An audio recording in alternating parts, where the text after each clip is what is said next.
जळगाव उन्नती न्यूज, तुमच्या हक्काचा आवाज. आमच्या चॅनलला सबस्क्राईब करा आणि अशाच ताज्या व विश्वसनीय बातम्यांसाठी बेल आयकॉन दाबा.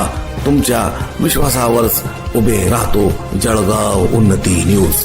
सातपुड्याच्या पायथ्याशी गहू उत्पादक शेतकरी संकटात.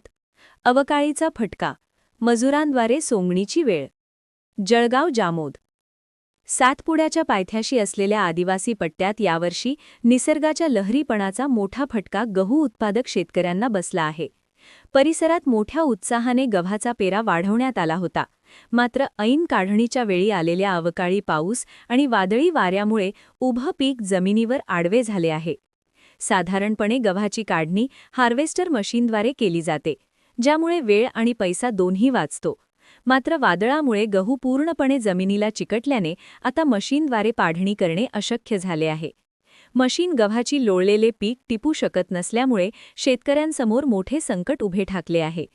मशीन चालत नसल्यामुळे अखेर आदिवासी शेतकऱ्यांनी पारंपरिक पद्धतीने मजुरांद्वारे सोंगणी म्हणजेच काढणी सुरू केली आहे. वाकलेल्या पिकाची मजुरांकडून कापणी करून घेणे हे अत्यंत कष्टाचे आणि खर्चिक काम ठरत आहे. यामुळे शेतकऱ्यांचा उत्पादन खर्च वाढला असून हाताशी आलेला घास हिरावला जाण्याची भीती व्यक्त होत आहे.